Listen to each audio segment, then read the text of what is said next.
বিসমিল্লাহির রহমানির রহিম। আসসালামু আলাইকুম। আশা করি আপনারা ভালো আছেন। কি গরম পড়ছে ভাই দেখছেন? ইদানিং অনেক বেশি গরম পড়তেছে। প্রত্যেক বছরই বাংলাদেশে গরমটা বাড়তেছে। আগের বছর এর থেকে একটু কম গরম পড়তো, এখন একটু বেশিই গরম পড়তেছে এখন। আবার নিউজে দেখলাম যে আপনার ৫-৬ দিন গরম থাকবে আরো। আরো অনেক বেশি ঠাটা ভরা রোদ থাকবে। যদি কোনো প্রয়োজন না থাকে বাইরে বেরোয়েন না। এরকম অনেক কিছু নিউজে বলতেছে। আবার ইউটিউবের যে নিউজগুলা দেখি ওখানে বলতেছে ধেয়ে আসতেছে বৃষ্টি, ধেয়ে আসতেছে ঝড়, তুফান, কয়েকদিনের ভিতরেই আসবে। এসব বলছিট নিউজ দিয়া দেয়। আর দেখেন কি অবস্থা, আর পুরা রোদে মানে খারাপ অবস্থা। বাংলাদেশে আসলে বুঝি না, মানে যে জিনিসটা হয় ওই জিনিসটা বলে না, যে জিনিসটা আসলে রিয়াল না ওইটাই প্রচার করে বাংলাদেশ।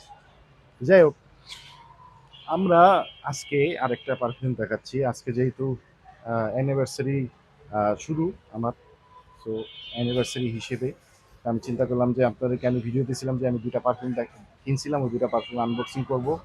তো আজকে ফার্স্ট ইমপ্রেশন আর আনবক্সিং আমি করতেছি রেইহানের ওশেন রাশ, এটা নিয়ে। এটা বলে ডলসি গাবানা লাইট ব্লু পুর হোম, যেটা ওইটারই ইন্সপায়ার্ড ভার্সন বলে। জানি না কি অবস্থা হয়, যে গরম পড়ছে কোনো পারফিউমই টিকে না। আমি বাজারে গেছিলাম, আমার বাজার এখান থেকে ওয়াকিং ডিস্টেন্স। এই ওয়াকিং ডিস্টেন্সের বাজারে আমি মানে লাতাফা ডাইনেস্টি লাগাই গেছিলাম। এখনো হালকা হালকা আমার গ্রান আছে, হালকা হালকা, কিন্তু অত বেশি নাই। তারপরও ভাই ভালোই। গরমে পারফিউম যতটুকুই টিকে, টিকলেও না টিকলে আর কিছু করার নাই, স্বামী বিদেশ। তো বক্সের থেকে একটা গ্রান আসতেছে, ভালোই ফ্রেশি ফ্রেশি গ্রান আসতেছে। বক্সটা আগে দেখেন, রেইহানের সুন্দর মতো লেখা ওশেন রাজ, খুবই কম্প্যাক্ট একটা বক্স, পকেটে ক্যারি করার মতো, মানে পকেটে পকেটে নিয়ে ঘোরার মতো। বেশি জায়গা একটা নেয় না, রেইহানের এই জিনিসটাই ভালো, বেশি জায়গা নিচ্ছে না। পারফিউমগুলো কম্প্যাক্ট। অন্যগুলো পারফিউম তো প্রেজেন্টেশন দিয়ে ভরায় ফেলায়, মানে বক্সটা বিশাল হয়, পারফিউম এতটুকু হয়।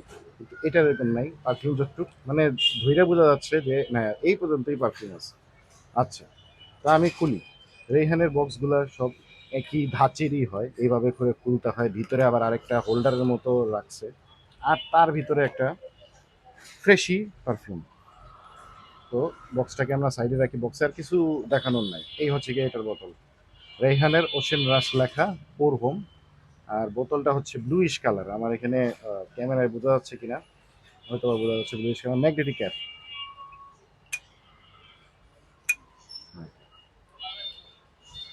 এখন দেখি এটার স্মেলটা কেমন। আচ্ছা, প্রথমে আগে বলে নেই, ডলসি গাবানা যেটার পুর হোম, ওইটার স্মেলটা আমার কাছে কেন কেন জানি ডেভিড অফ কুল ওয়াটারের মতো লাগে।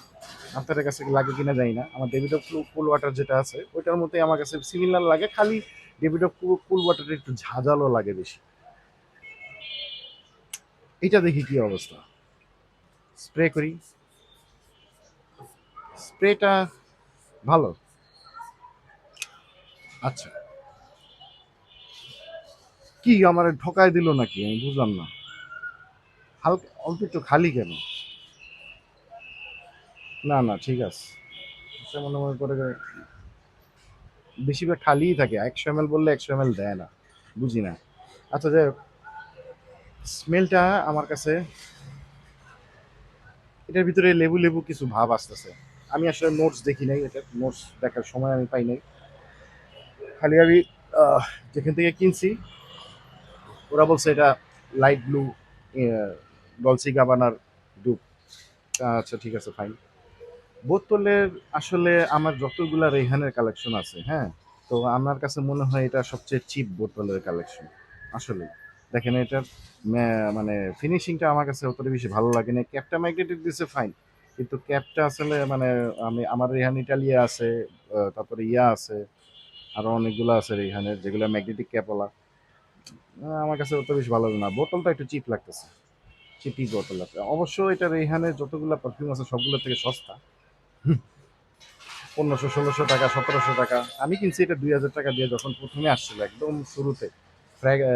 ইয়া থেকে নিয়েছিলাম, এটা সেন্ট জোন থেকে নিয়েছিলাম। আচ্ছা, তো স্মেল আমার কাছে মনে হইতেছে খুবই ফ্রেশি, একটু ফ্রেশি পাইতেছি, একটু ইয়া পাইতেছি। আমি এটার ভিতর থেকে একটু লেমনি লেমনি ভাব পাইতেছি। আবার সাথে একটু আমার কাছে মনে হয় কোনো হয়তো বা কোনো ভেটিভার বা কোনো একটা কিছু আছে, সাইট্রাস বা ভেটিভার কিছু একটা আছে। আহ, হয়তোবা থাকতে পারে। আর লাস্টে তো আপনারা মনে করেন আপনার সব নোটসই সেম হয়, ড্যাম্বার মাছ এগুলাই থাকে। হ্যাঁ, এরকমই লাগতেছে আমার কাছে। হয়তোবা ভেটিভার আছে, ভেটিভার অথবা কোনো একটা কিছু মানে ঘাস ঘাস টাইপের কোনো একটা স্মেল আছে এটার ভিতরে। ভালো, স্মেলটা ভালোই লাগছে প্রথম ইমপ্রেশনে আমি যতটুকু বুঝতেছি। লাস্টিং কি করবে, কি করবে এটা জানা যাবে পরে। এটা আমি ১ সপ্তাহ ২ সপ্তাহ ব্যবহার করে নিই, তারপরে রিভিউ দিব। এত হুট করে থুস করে রিভিউ দেওয়া যাবে না কোনো কিছুতে। কিছু বললেই সমস্যা হয়ে যায় ইদানিং। তো আগে ইউজ করে নেই, তারপরে দেখি কি অবস্থা। কিন্তু আমি যতটুকু আমার কাছে ধারণা, আমার কাছে মনে হচ্ছে রেইহানের পারফিউম ইদানিংগুলা মানে আপনার একটু ভালোই লাস্টিং দিচ্ছে। প্রাইস রেঞ্জ অনুসারে ভালো। এত কম দামের ভিতরে আপনারা মনে করেন ওয়াইল্ড স্টোন, তারপরে আপনার ওগুলা নানিয়া, এইসবগুলা একই সেম দামই পড়ে। ওয়াইল্ড স্টোন এগুলোর মধ্যে সেম দামই পড়ে। তো এগুলা নেওয়াটাই ভালো, কারণ ওগুলার থেকে এগুলার লাস্টিং অনেক ভালো হয়। তো এটাই হচ্ছে কি আমার ইনিশিয়াল ইমপ্রেশন রেইহানের ওশেন ব্রাশ। এটা খুবই দেখতে ভালো লাগছে মোটামুটি, কিন্তু বোতলটা খুব চিপ কোয়ালিটি। দূর থেকে ভালো লাগে দেখতে, কিন্তু সামনাসামনি বোতলটা খুবই চিপি লাগলো আমার কাছে। এটা একটা ড্রব্যাক। আর বাকি জিনিসগুলো আমি পরের ভিডিওতে আপনাকে বলবো। Thank you.